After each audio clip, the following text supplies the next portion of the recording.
How to analyze economic time series data. Imagine trying to predict what the economy will do next based on what it has done before.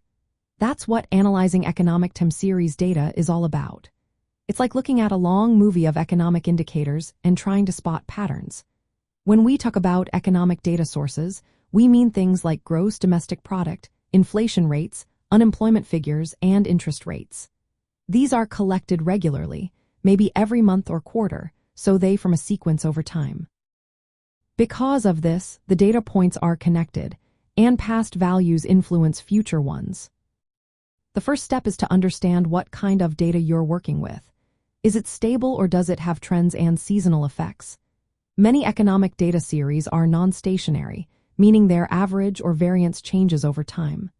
To analyze them properly, we often transform the data to make it stationary. This can be done by differencing, which looks at the change from one period to the next, or by removing seasonal patterns. Next, we check how current data points relate to past points. This is called autocorrelation. It helps us see if the economy tends to follow certain cycles or if shocks have lasting effects. Tools like the autocorrelation function and partial autocorrelation function help us identify these relationships. Based on what we find, we choose models to describe the data. One common model is the autoregressive integrated moving average model, which combines past data, differences to handle non-stationarity, and shocks. Sometimes, volatility in economic data changes over time. For this, we use models like the generalized autoregressive conditional heteroscedasticity model, especially in financial data. When multiple economic indicators influence each other, vector autoregressions are useful because they analyze all variables together and how they impact each other over time.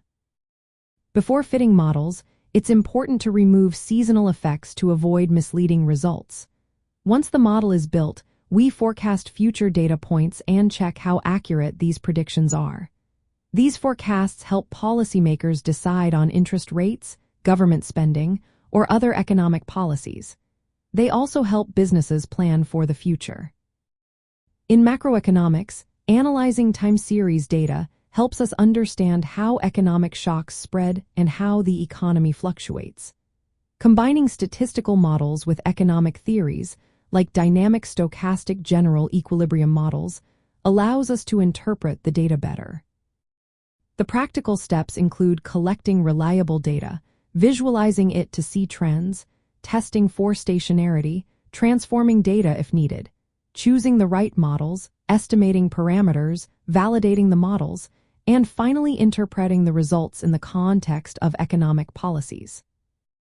This process helps economists track the economy's behavior over time, make informed predictions, and evaluate how different policies might influence future economic activity.